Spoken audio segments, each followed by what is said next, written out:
Kisah ini seperti badai yang datang tiba-tiba, mengoyak tenang hidupku. Halo, namaku Rani, aku berumur 20 tahun. Hidupku di sebuah kota kecil di Jawa Timur, Malang, terasa biasa saja, kuliah, kumpul dengan teman-teman, dan sesekali menghabiskan waktu bersama pacar. Tapi suatu malam, semuanya berubah ketika ibu mengabarkan akan kedatangan seorang teman lamanya. Pada awalnya aku pikir, cuma teman ibu biasa, pasti membosankan. Tapi ternyata, kehadiran wanita itu mengguncang dunia kecilku lebih dari yang pernah aku bayangkan. Ibu bilang, "Rani, nanti malam Tante Lina datang, teman lamaku dari dulu." Aku hanya mengangguk, santai saja. Ibu sendiri sering kedatangan teman-teman seperti jamur setelah hujan, ada yang nenek-nenek, ada yang tetangga, atau teman kantor. Mereka biasanya duduk di dapur, ngobrol soal kerjaan, harga-harga yang naik, atau anak-anak orang lain. Stereotip yang sudah aku kenal. Tapi saat Lina masuk, aura berbeda langsung terasa. Dia wanita sekitar usia 40-an, mungkin agak lebih. Tapi matanya bukan mata biasa yang kutemui di sekitar ibu. Dalam dan tajam, seperti wanita yang sudah melewati banyak hal di hidupnya. Tatapannya seperti mampu menembus rahasia terdalam orang lain. Tubuhnya kuat, sikapnya penuh percaya diri, dengan pinggul yang sedikit melebar dan dada yang terjaga bentuknya di balik blus sederhana. Bukan tipe wanita yang bisa kamu abaikan, bukan juga tipe yang membuatmu jatuh cinta. Tapi ada kekuatan yang sulit dijelaskan, yang memaksa mataku terus mengikutinya. Ibu dengan ceria memperkenalkan, "Ini Lina, teman lama ibu. Kami sudah banyak melewati hidup bersama." Lina tersenyum, senyum yang seolah ramah tapi penuh teka-teki. Matanya tertuju padaku lebih lama daripada yang seharusnya, tapi ibu tidak menyadarinya. Sambil sibuk menyiapkan teh dan kue, aku berdiri di sana, hati berdegup tak karuan. Saat kami duduk bersama di meja makan, ibu mulai mengobrol tentang pekerjaan dan tetangga, hal-hal biasa yang aku sudah dengar berkali-kali. Tapi Lina? Dia mulai menyisipkan komentar-komentar yang membuatku terkejut. Tentang masa lalu yang gelap, tentang orang-orang yang pernah mengkhianatiku, semua diucapkan dengan santai, seolah bercerita tentang pengalaman belanja di pasar. Aku berpura-pura tenang, tapi dalam hati aku gelisah. Ketika ibu ke dapur, Lina dengan cekatan menyalakan rokok di dekat jendela, lalu menoleh ke arahku dan berkata, "Kamu baru 20, ya? Masih muda, tapi sudah pria sejati." Bau rokok dan parfum murah yang tajam menyatu, menciptakan aroma yang aneh tapi justru semakin menarik. Aku mencoba bercanda. "Iya, 20, tapi masih bodoh." Lina tertawa. "Bodoh atau tidak, yang penting punya nyali. Sisanya nanti ikut." Aku tahu, perbincangan malam itu akan lebih dalam dan aneh dari perkiraanku. Obrolan Lina tidak seperti wanita biasa yang berhadapan dengan anak orang lain. Dia bisa saja bertanya langsung, "Kamu sudah punya pacar?" dengan tatapan yang membuatku merasa dia lebih tertarik padaku daripada sekadar basa-basi. Aku mulai tertarik pada cerita dan sikapnya, meski masa lalunya yang kelam membuatku takut sekaligus penasaran. Malam itu, setelah ibu pergi ke warung, aku dan Lina terdiam di ruang tamu. Dia duduk santai, menyilangkan kaki, dan menatapku seolah menimbang-nimbang apakah harus membuka sesuatu atau tidak. Lalu dia terkekeh dan berkata, "Jangan kira aku menakutkan. Hidupku memang berat." Saat itu aku berpikir, bagaimana kalau? Tapi segera aku cegah, karena dia teman ibu, wanita dewasa dengan masa lalu yang pasti bisa menenggelamkanku jika aku nekat. Namun, suara kecil di dalam kepalaku sudah mulai berbisik, tidak sesederhana itu. Aku tak tahu saat itu, bahwa malam itu hanyalah permulaan dari sesuatu yang... Hari itu menjadi titik balik yang tak pernah aku duga. Setelah malam pertama Lina datang ke rumah, kehadirannya mulai terasa seperti bayangan yang mengikuti setiap langkahku. Setelah ibu bilang, Lina akan tinggal di sini beberapa hari, sambil mengurus urusannya, aku tak keberatan. Rumah kami cukup besar dan aku pikir, ya sudahlah bukan urusanku. Tapi cepat atau lambat, suasana rumah berubah. Ibu tetap sibuk dengan rutinitasnya, kerja, berkebun, dan ngobrol dengan teman-temannya lewat telepon. Tidak ada yang aneh bagi ibu. Namun, aku merasakan ada sesuatu yang berbeda. Lina bergerak di rumah seolah dia pemiliknya sendiri. Bukan dengan sikap kasar, tapi dengan kepercayaan diri yang membuat semua orang ikut merasakan kehadirannya. Dia memakai daster longgar yang nyaman, tapi ada sesuatu di cara dia membiarkan beberapa kancing terbuka, memperlihatkan garis leher yang tegas dan sedikit menggoda. Saat dia berjalan ke dapur, aku sering tak sengaja melihat punggungnya, lurus dan penuh energi, membuat darahku berdesir. Dia merokok di dekat jendela, asapnya melayang lembut, menyatu dengan aroma kain gorden yang sudah agak kusam. Aku bisa melihat ibu menghela napas kecil. "Lina, kau ini?" Tapi Lina hanya tersenyum, santai dan sedikit sinis. "Ah, ibu, rumahmu sudah cukup bau rokok dari tetangga sebelah." Aku mulai memperhatikan setiap kata Lina yang terucap pada saat aku ada di dekatnya. Kadang dia bilang, "Wah, kamu pasti sering angkat beban ya, bahu kamu kok kuat begitu." Atau, "Lagi tumbuh jadi pria sejati, ibu pasti bangga." Kata-kata itu terdengar biasa, tapi ada nada tertentu yang membuatku merasa dia sedang menguji aku, menilai aku lebih dari sekadar anak ibu. Suatu hari, ibu meminta aku membantu memperbaiki keran di kamar mandi. Aku berjongkok di bawah wastafel, tangan penuh sabun dan air yang menetes, sambil menggerutu dalam hati. Lina duduk di sebelahku, diam memandang. Setelah beberapa saat, dia bilang, "Pria sejati itu harus punya kepala yang cerdas dan tangan yang terampil." Aku hampir tersandung pipa karena terkejut.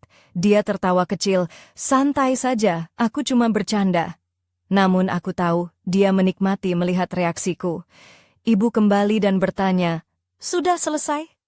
Aku hanya mengangguk, tapi jantungku berdetak kencang. Lina tersenyum penuh arti, seolah mengatakan, "Aku tahu kamu gugup." Aku sendiri bingung, apa yang sebenarnya terjadi antara aku dan Lina. Hari-hari berlalu, dan aku mulai menyadari bahwa Lina bukan hanya sekadar tamu. Dia mulai memenuhi pikiranku, memenuhi ruang di hatiku yang selama ini kosong. Saat kuliah, aku tidak bisa fokus karena terus teringat tawa dan tatapannya. Saat bersama teman, aku merasa ada sesuatu yang hilang karena dia tidak ada di sana. Suatu sore, ibu pergi mengunjungi tetangga, meninggalkan aku dan Lina berdua di rumah. Aku masuk ke dapur hanya untuk mengambil segelas air, dan Lina sedang memotong apel di meja. Dia mengulurkan sepotong kecil sambil bilang, "Coba ini manis." Tangan kami bersentuhan sebentar, lebih lama daripada yang seharusnya. Dia menatap mataku dengan senyum tipis yang membuat ruang di sekitar kami terasa sesak dan panas. Aku mengucapkan terima kasih dengan terbata-bata dan segera pergi, jantung berdegup seperti lomba lari. Aku tahu dia bermain dengan perasaanku, tapi aku tak mengerti batasannya. Kadang aku yakin dia akan melangkah lebih jauh, tapi di saat lain, dia kembali seperti wanita biasa yang bicara soal harga sayur dan gosip tetangga. Perasaan aneh itu membuatku sering memilih tinggal di rumah daripada keluar bersama teman. Aku ingin selalu dekat dengannya, mendengar suaranya, melihat senyumnya, bahkan hanya sekilas. Malam-malamku penuh dengan pertanyaan dan kebingungan. Apakah ini hanya permainan Lina? Atau aku yang sudah mulai kehilangan akal sehat? Semua ini baru permulaan dari kisah yang akan mengubah hidupku selamanya. Aku belum tahu, tapi aku sudah terjerat dalam jaring yang... Malam itu, ibu bilang dia akan pulang larut karena ada rapat kerja yang tak bisa ditinggalkan. "Kalian berdua jaga rumah ya. Masak sendiri kalau lapar," katanya sambil tersenyum dan meninggalkan kami. Aku dan Lina terdiam di ruang tamu, televisi menyala dengan suara pelan, tapi kami tidak benar-benar mendengarkan. Lina duduk di kursi dapur, mengenakan daster tipis berwarna kelabu yang agak longgar, kancingnya terbuka sedikit di bagian dada, memperlihatkan kulit halus yang berkilau di bawah cahaya lampu yang redup. Sepasang kaki jenjangnya menyilang santai, dan aroma parfum yang sedikit tajam tapi anehnya familiar menyebar di udara. Dia memegang sebatang rokok, memainkan jari-jarinya di sekitar cangkir teh yang sudah setengah dingin. Aku masuk ke dapur hanya untuk mengisi gelas air, tapi ada sesuatu dalam diriku yang membuatku ingin tetap di sana. Aku berdiri di dekatnya, merasakan detak jantung yang semakin kencang dan hawa panas yang merayapi kulitku. Lina menoleh, matanya langsung menangkap gerakanku, dan senyum tipis muncul di bibirnya. "Duduklah," katanya pelan sambil mendorong kursi dengan kakinya. Aku ragu sejenak, tapi akhirnya duduk di seberangnya. Hening menyelimuti kami selama beberapa detik, hanya suara napas kami yang terdengar. Lalu Lina mengembuskan asap rokok ke arah jendela, matanya menatap tajam dan dalam, seperti mencoba membaca pikiranku. "Kamu pikir aku menakutkan?" tanyanya tiba-tiba. Aku terkejut, seolah pertanyaan itu datang dari lubuk hatiku sendiri. "Tidak," jawabku dengan suara serak, "kau berbeda." Lina tersenyum, tapi senyumnya tidak hangat. Berbeda itu kata yang lembut. Aku pernah duduk di balik jeruji selama 6 tahun. Kamu tahu artinya? Tidak ada dongeng, tidak ada pangeran. Hanya kotoran dan kenyataan yang pahit. Kamu bertahan atau jadi hancur. Aku menatapnya tanpa kata, merasakan beban kata-katanya menekan dadaku. Lina tidak meminta belas kasihan, tidak ingin dijadikan korban. Dia berbicara seperti memberi laporan cuaca, dingin dan tanpa emosi. Aku tahu, ibu tidak mengerti apa yang sedang terjadi di antara kami. Lina tertawa kecil, mematikan rokoknya, dan menatapku dengan pandangan penuh arti. Manusia tidak berubah, kita hanya belajar hidup dengan kecoak dalam kepala kita. Aku mengangguk, merasa ingin tahu lebih banyak tapi juga takut akan jawabannya. Tiba-tiba dia bertanya, "Kamu punya pacar?" Tatapan matanya membuatku terpaku. Aku tahu dia bukan bertanya soal gadis biasa. Aku menjawab jujur, tapi kata-kataku terasa hambar dibandingkan dengan intensitas perhatiannya. Dia tersenyum sinis dan berkata, "Aku tahu kamu memikirkanku. Jangan pura-pura tidak tahu." Aku tersentak, jantung berdegup tak menentu. Dia tahu, dan itu membuatku semakin tak berdaya. Malam itu kami duduk berdua sampai larut. Lina membuka kisah-kisah masa lalunya, pertarungan untuk bertahan hidup, pengkhianatan yang menyakitkan, janji-janji palsu yang berakhir dengan kekecewaan. Semua dikisahkan tanpa air mata, hanya ketegasan yang menusuk. Aku merasa seolah sedang belajar hidup dari seseorang yang sudah melewati neraka dan kembali dengan luka yang hanya bisa kulihat dari matanya. Sebelum tidur, Lina berbisik, "Jangan percaya 100% pada siapapun. Bahkan padaku, terutama padaku."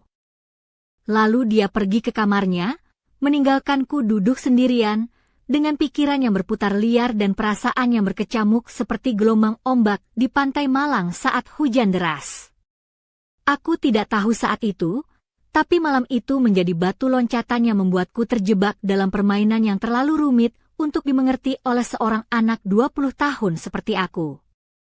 Dan aku... Hari-hari berikutnya terasa seperti hidupku mulai berubah warna.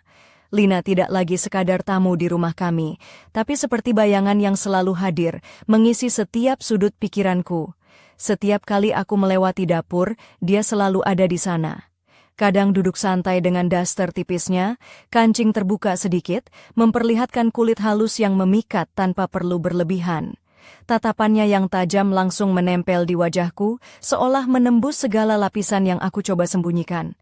Aku mencoba menghindar, Tapi sepertinya sia-sia. Ibu.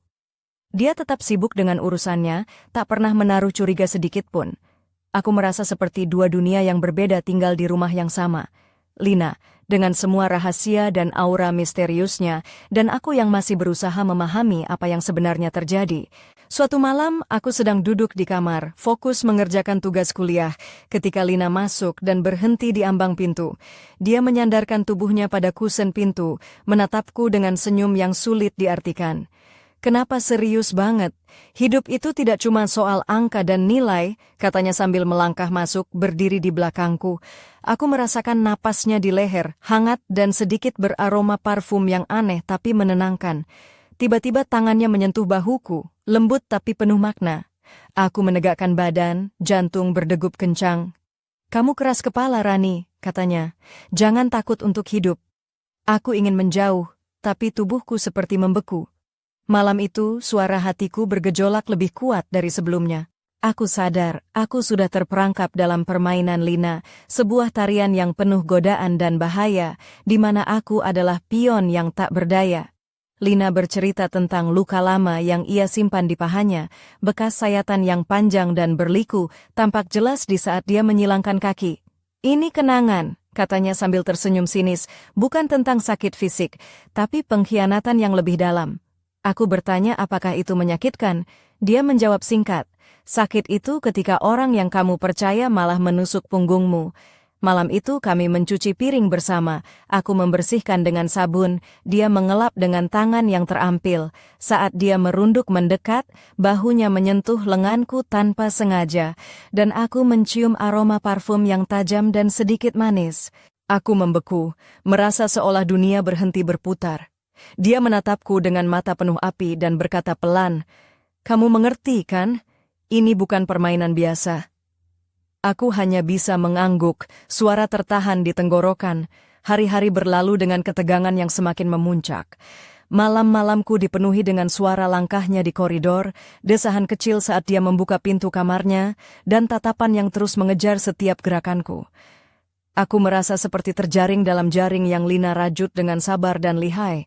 Namun, aku masih bertanya-tanya, apakah ini hanya permainan baginya? Atau ada sesuatu yang lebih dalam, sesuatu yang membuatnya tetap tinggal di rumah kami lebih lama dari yang seharusnya? Pertanyaan itu terus menghantui, membuatku terjaga di tengah malam, menatap langit-langit kamar dan memikirkan apa yang sebenarnya sedang terjadi di antara aku dan Lina. Dan aku tahu bahwa jalan keluar dari permainan ini tidak akan mudah ditemukan. Malam itu, suasana di rumah terasa berbeda. Ibu sudah tidur lebih awal, meninggalkan aku dan Lina dalam keheningan yang penuh ketegangan. Aku berjalan pelan menuju dapur, hanya berniat mengambil segelas air. Lampu di ruang makan menyala redup, menciptakan bayangan yang bergerak pelan di dinding. Lina duduk di sana, mengenakan kaos oblong panjang yang menutupi sebagian besar tubuhnya, namun dengan potongan yang membuat garis leher dan bahunya terlihat jelas. Kakinya terlipat santai di kursi, dan dia mengisap rokok dengan santai sambil memainkan cangkir teh di tangannya. Saat aku melewati, matanya langsung menangkap gerakanku, dan senyum tipis tersungging di bibirnya. "Gak bisa tidur?" tanyanya dengan nada lembut tapi penuh arti. Aku hanya mengangguk, merasa jantungku berdetak tak beraturan. Dia mengajak aku duduk di seberangnya, dan aku tak bisa menolak. Kami duduk berdua dalam keheningan, hanya suara napas kami dan asap rokok yang melayang pelan di udara. Lina menatapku lama, lalu berkata, "Kamu tahu, wanita itu bahaya terbesar buat pria muda seperti kamu." Aku terdiam, mencoba mencerna kata-katanya.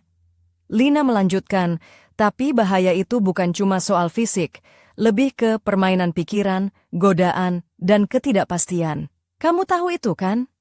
Aku merasa seluruh tubuhku tegang, tapi juga tertarik dengan apa yang dia katakan. Dia mencondongkan tubuh sedikit ke depan, tatapannya semakin intens. "Kalau kamu sudah jatuh ke dalamnya, susah keluar, Rani." Aku ingin berkata sesuatu, tapi suara terjebak di tenggorokan. Tiba-tiba, dia mengambil gelas teh dari mejanya dan menyerahkannya padaku. "Minumlah, biar tanganmu tidak gemetar." Aku menerima gelas itu, merasakan sentuhan jemarinya yang hangat saat menyerahkan. Detik itu aku sadar, ada sesuatu yang jauh lebih dalam dari sekadar permainan kata-kata dan tatapan. Kami duduk berdua sampai larut malam, berbicara tentang masa lalu Lina yang penuh luka, tentang pengkhianatan dan kesendirian yang ia hadapi selama bertahun-tahun. Semua cerita itu disampaikan dengan tenang, tanpa air mata, tapi terasa begitu nyata dan menggetarkan. Sebelum berpisah menuju kamar masing-masing, Lina menatapku dengan senyum samar dan berkata, "Jangan terlalu percaya pada siapapun, terutama pada aku." Kalimat itu menggantung di udara, meninggalkan rasa penasaran dan kebingungan yang membekas di hatiku. Aku tahu, malam itu bukan sekadar perbincangan biasa. Itu adalah titik di mana aku mulai terperangkap dalam permainan Lina, sebuah permainan yang membuatku ragu antara keinginan dan ketakutan, antara kenyataan dan ilusi. Dan aku tahu, dari malam itu, aku sudah tidak bisa lagi kembali ke kehidupan yang dulu. Semua telah berubah, dan aku terjebak. Setiap hari selepas itu, rumah kami seolah berubah menjadi panggung sandiwara yang aku sendiri tak mengerti perannya. Lina hadir dengan segala pesonanya, kadang lembut, kadang dingin, selalu menyimpan rahasia yang tak terucapkan. Aku sering melewati dapur dan melihatnya duduk santai mengenakan daster tipis berwarna pastel. Kancing terbuka di beberapa bagian, memperlihatkan kulitnya yang halus dan lekuk tubuh yang tak bisa kuabaikan. Rambutnya yang hitam dan panjang tersampir bebas di bahunya, sesekali dia menyibakkan dengan jari-jari lentiknya. Tatapannya yang tajam langsung menatap ke arahku, seolah mengundang dan menantang sekaligus. Ibu tetap dengan dunianya sendiri, sibuk mengurus kebun dan berbicara dengan tetangga lewat telepon. Dia tak pernah menaruh curiga pada kehadiran Lina. Aku merasa terjebak dalam dua dunia yang berbeda. Suatu malam, saat aku sedang tekun mengerjakan tugas kuliah di kamar, Lina masuk dan berdiri di ambang pintu. Dia mengenakan kaos oblong yang jatuh santai di tubuhnya, memperlihatkan bahu dan lehernya yang indah. Matanya menatapku penuh arti, dan aku merasakan detak jantungku berdetak lebih kencang. Tiba-tiba tangannya menyentuh bahuku dengan lembut, membuat bulu kuduku meremang. "Kamu keras kepala, Rani," katanya sambil tersenyum nakal, "jangan takut untuk hidup." Aku ingin menjauh, tapi tubuhku terasa membeku, terperangkap dalam pesonanya. Malam itu, aku sadar aku sudah terjerat dalam permainan Lina, tarikan yang memabukkan dan berbahaya, di mana aku hanyalah pion yang tak berdaya. Dia bercerita tentang luka lama yang ia simpan di pahanya, bekas sayatan panjang yang tampak jelas saat dia menyilangkan kaki. "Ini bukan hanya luka fisik," katanya sambil tersenyum sinis, "tapi pengkhianatan yang lebih dalam." Aku bertanya apakah itu menyakitkan, dan dia menjawab dengan dingin, "Sakit itu ketika orang yang kamu percaya malah menusuk punggungmu." Malam-malam berikutnya kami mencuci piring bersama. Aku membersihkan dengan sabun, dia mengelap dengan tangan terampilnya. Saat dia merunduk dan bahunya menyentuh lenganku, aku mencium aroma parfum tajam yang khas. Aku membeku, merasa dunia seolah berhenti berputar. Dia menatapku dengan mata penuh api dan berkata pelan, "Kamu mengerti, kan? Ini bukan permainan biasa." Aku hanya bisa mengangguk, suara tertahan di tenggorokan. Malam-malam itu dipenuhi ketegangan yang memuncak. Suara langkahnya di koridor, desahan halus saat membuka pintu kamar, tatapan yang terus mengejar setiap gerakanku. Aku terperangkap dalam jaring yang Lina rajut dengan lihai dan sabar. Namun, aku terus bertanya-tanya, apakah ini hanya permainan baginya? Atau ada sesuatu yang lebih dalam, sesuatu yang membuatnya tetap tinggal lebih lama dari yang seharusnya? Pertanyaan itu menghantui pikiranku, membuatku terjaga di tengah malam. Aku menatap langit-langit kamar, mencoba memahami apa yang sebenarnya terjadi antara aku dan Lina. Aku tahu, keluar dari permainan ini tak akan semudah yang kubayangkan. Dan aku sadar, Aku sudah terlalu... Malam itu, setelah ibu terlelap di kamarnya, aku berjalan pelan ke dapur.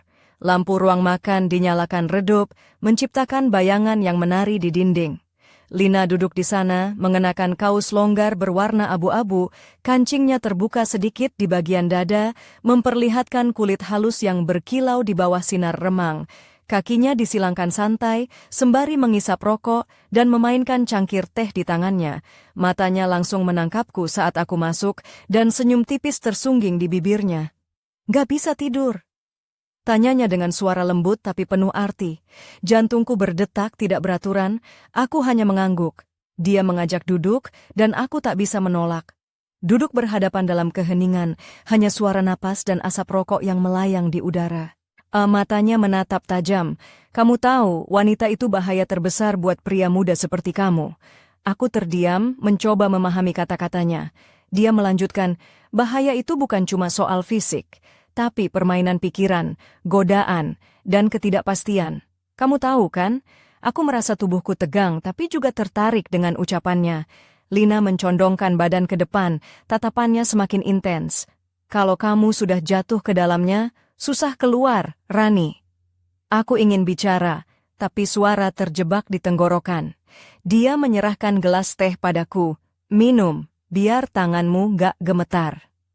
Sentuhan jemarinya hangat saat menyerahkan gelas. Aku sadar ada sesuatu yang lebih dalam dari sekadar kata dan tatapan. Kami berbicara sampai larut malam. Lina membuka kisah kelamnya. Pengkhianatan, kesendirian, dan perjuangan bertahan. Semua disampaikan tanpa air mata, hanya ketegasan yang menusuk hati. Sebelum berpisah, dia menatapku dengan senyum samar. "Jangan percaya 100% pada siapapun, termasuk aku." Kalimat itu menggantung, meninggalkan rasa penasaran dan gelisah. Malam itu bukan sekadar obrolan biasa. Itu awal dari perang batin yang membuatku ragu antara keinginan dan ketakutan, kenyataan dan ilusi. Aku tahu, hidupku sudah berubah. Aku terjebak dalam pusaran yang belum ku mengerti sepenuhnya, dan aku tak bisa kembali ke masa lalu yang sederhana. Setiap hari berlalu, aku merasa semakin terperangkap dalam dunia yang Lina ciptakan. Dia bukan hanya tamu di rumah kami, melainkan sosok yang mengisi pikiran dan hatiku tanpa izin. Aku sering melewati dapur dan melihatnya duduk santai mengenakan daster tipis berwarna pastel yang kancingnya terbuka di beberapa bagian. Kulitnya yang halus dan lekuk tubuhnya yang memikat sulit aku abaikan. Rambut hitam panjangnya terurai bebas di bahunya, dan sesekali dia menyibakkan dengan jari lentiknya. Tatapan matanya selalu menusuk, seolah mengundang sekaligus menantang. Ibu tetap tenggelam dalam dunianya, sibuk mengurus kebun dan berbicara dengan tetangga lewat telepon. Dia tidak pernah curiga pada kehadiran Lina. Aku terseret dalam dua dunia yang berbeda. Suatu malam saat aku sedang mengerjakan tugas kuliah di kamar, Lina masuk dan berdiri di ambang pintu. Dia mengenakan kaos oblong yang jatuh santai di tubuhnya, memperlihatkan bahu dan lehernya yang indah. Matanya menatapku penuh arti, dan jantungku berdetak lebih kencang. Tiba-tiba, tangannya menyentuh bahuku dengan lembut, membuat bulu kudukku meremang. "Kamu keras kepala, Rani," katanya sambil tersenyum nakal. "Jangan takut untuk hidup." Aku ingin menjauh, tapi tubuhku membeku, terperangkap dalam pesonanya yang memabukkan. Malam itu aku sadar, aku sudah terjerat dalam permainan Lina, tarikan yang memabukkan dan berbahaya, di mana aku hanyalah pion tak berdaya. Dia bercerita tentang luka lama yang disimpan di pahanya, bekas sayatan panjang yang terlihat jelas saat dia menyilangkan kaki. "Ini bukan hanya luka fisik," katanya sambil tersenyum sinis, "tapi pengkhianatan yang lebih dalam." Aku bertanya, "Apakah itu menyakitkan?" Dia menjawab dingin, "Sakit itu ketika orang yang kamu percaya menusuk punggungmu. Malam-malam berikutnya kami mencuci piring bersama. Aku membersihkan dengan sabun. Dia mengelap dengan tangan terampil. Saat dia merunduk dan bahunya menyentuh lenganku, aku mencium aroma parfum tajam yang khas. Aku membeku, dunia seolah berhenti berputar. Dia menatapku dengan mata penuh api dan berkata pelan, "Kamu mengerti kan? Ini bukan permainan biasa." Aku hanya bisa mengangguk, suara terjebak di tenggorokan. Malam-malam itu dipenuhi ketegangan yang memuncak. Suara langkahnya di koridor, desahan halus saat membuka pintu kamar, tatapan yang mengejar setiap gerakanku. Aku terperangkap dalam jaring yang Lina rajut dengan lihai dan sabar. Namun, aku terus bertanya-tanya, apakah ini hanya permainan baginya? Atau ada sesuatu yang lebih dalam, sesuatu yang membuatnya tetap tinggal lebih lama dari yang seharusnya? Pertanyaan itu menghantui pikiranku, membuatku terjaga di tengah malam. Aku menatap langit-langit kamar, mencoba memahami apa yang sebenarnya terjadi antara aku dan Lina. Aku tahu, keluar dari permainan ini tak akan semudah yang kubayangkan. Dan aku sadar, Malam itu, setelah ibu terlelap, aku melangkah perlahan ke dapur. Lampu ruang makan menyala redup, menciptakan bayangan yang bergerak lembut di dinding. Lina duduk di sana, mengenakan kaos longgar berwarna abu-abu, kancingnya terbuka sedikit di bagian dada, memperlihatkan kulit halus yang berkilau di bawah cahaya remang. Kakinya disilangkan santai, mengisap rokok dan memainkan cangkir teh di tangannya. Matanya langsung menangkap gerakanku saat aku masuk, dan senyum tipis tersungging di bibirnya. "Gak bisa tidur?" tanyanya dengan suara lembut tapi penuh arti. Jantungku berdetak tak beraturan, aku hanya mengangguk. Dia mengajak aku duduk di seberangnya, dan aku tak bisa menolak. Duduk berhadapan dalam keheningan, hanya suara napas kami dan asap rokok yang melayang di udara. Tatapannya tajam, "Kamu tahu, wanita itu bahaya terbesar buat pria muda seperti kamu." Aku terdiam, mencoba memahami kata-katanya. Lina melanjutkan, "Bahaya itu bukan cuma soal fisik. Lebih ke permainan pikiran, godaan, dan ketidakpastian. Kamu tahu itu, kan?" Aku merasa seluruh tubuhku tegang, tapi juga tertarik dengan ucapannya. Dia mencondongkan badan sedikit ke depan, tatapannya semakin intens. "Kalau kamu sudah jatuh ke dalamnya, susah keluar, Rani." Aku ingin bicara, tapi suara terjebak di tenggorokan. Dia menyerahkan gelas teh padaku, "Minum, biar tanganmu gak gemetar." Sentuhan jemarinya hangat saat menyerahkan gelas itu. Aku sadar ada sesuatu yang jauh lebih dalam daripada sekadar kata-kata dan tatapan. Kami duduk berdua sampai larut malam. Lina membuka kisah kelamnya, pengkhianatan, kesendirian, dan perjuangan bertahan hidup. Semua disampaikan tanpa air mata, hanya ketegasan yang menusuk hati. Sebelum berpisah menuju kamar masing-masing, Lina menatapku dengan senyum samar dan berkata, "Jangan percaya 100% pada siapapun. Termasuk aku." Kalimat itu menggantung di udara, meninggalkan rasa penasaran dan kebingungan yang membekas di hatiku. Malam itu bukan sekadar obrolan biasa. Itu adalah awal dari perang batin yang membuatku ragu antara keinginan dan ketakutan, kenyataan dan ilusi. Aku tahu, hidupku sudah berubah. Aku terjebak dalam pusaran yang belum ku mengerti sepenuhnya. Dan aku tak bisa kembali ke masa lalu yang sederhana. Hari-hari berikutnya terasa seperti hidupku mulai berubah warna. Lina tidak lagi sekadar tamu di rumah kami, tapi seperti bayangan yang selalu hadir, mengisi setiap sudut pikiranku. Setiap kali aku melewati dapur, dia selalu ada di sana. Kadang duduk santai dengan daster tipisnya, kancing terbuka sedikit, memperlihatkan kulit halus yang memikat tanpa perlu berlebihan. Tatapannya yang tajam langsung menempel di wajahku, seolah menembus segala lapisan yang aku coba sembunyikan. Aku mencoba menghindar, tapi sepertinya sia-sia. "Ibu?"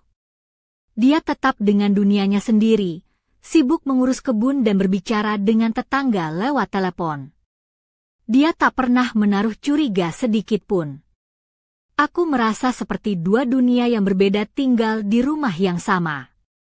Lina, dengan semua rahasia dan aura misteriusnya, dan aku yang masih berusaha memahami apa yang sebenarnya terjadi. Suatu malam, saat aku sedang tekun mengerjakan tugas kuliah di kamar, Lina masuk dan berhenti di ambang pintu. Dia mengenakan kaos oblong panjang yang jatuh santai di tubuhnya, memperlihatkan bahu dan lehernya yang indah. Matanya menatapku penuh arti, dan aku merasakan detak jantung yang lebih cepat dari biasanya. Tiba-tiba tangannya menyentuh bahuku, lembut tapi penuh makna. Aku menegakkan badan, jantung berdegup kencang. "Kamu keras kepala, Rani," katanya, "jangan takut untuk hidup." Aku ingin menjauh, tapi tubuhku seperti membeku. Malam itu, suara hatiku bergejolak lebih kuat dari sebelumnya. Aku sadar, aku sudah terperangkap dalam permainan Lina, sebuah tarian yang penuh godaan dan bahaya, di mana aku adalah pion yang tak berdaya. Lina bercerita tentang luka lama yang ia simpan di pahanya, bekas sayatan yang panjang dan berliku, tampak jelas di saat dia menyilangkan kaki. "Ini kenangan," katanya sambil tersenyum sinis, "bukan tentang sakit fisik, tapi pengkhianatan yang lebih dalam." Aku bertanya apakah itu menyakitkan. Dia menjawab singkat, "Sakit itu ketika orang yang kamu percaya malah menusuk punggungmu." Malam itu kami mencuci piring bersama. Aku membersihkan dengan sabun, dia mengelap dengan tangan yang terampil. Saat dia merunduk mendekat, bahunya menyentuh lenganku tanpa sengaja, dan aku mencium aroma parfum yang tajam dan sedikit manis. Aku membeku, merasa seolah dunia berhenti berputar. Dia menatapku dengan mata penuh api dan berkata pelan, "Kamu mengerti, kan? Ini bukan permainan biasa." Aku hanya bisa mengangguk, suara tertahan di tenggorokan. Hari-hari berlalu dengan ketegangan yang semakin memuncak. Malam-malamku dipenuhi dengan suara langkahnya di koridor, desahan kecil saat dia membuka pintu kamarnya, dan tatapan yang terus mengejar setiap gerakanku. Aku merasa terjaring dalam jaring yang Lina rajut dengan sabar dan lihai. Namun, aku masih bertanya-tanya, apakah ini hanya permainan baginya? Atau ada sesuatu yang lebih dalam, sesuatu yang membuatnya tetap tinggal di rumah kami lebih lama dari yang seharusnya? Pertanyaan itu terus menghantui, membuatku terjaga di tengah malam, menatap langit-langit kamar dan memikirkan apa yang sebenarnya sedang terjadi di antara aku dan Lina. Dan aku tahu bahwa jalan keluar dari permainan ini tidak akan mudah ditemukan. Aku sudah terlalu dalam untuk mundur sekarang. Segala sesuatu yang terjadi telah menancap dalam pikiranku, dan aku sadar hidupku tak akan pernah sama lagi.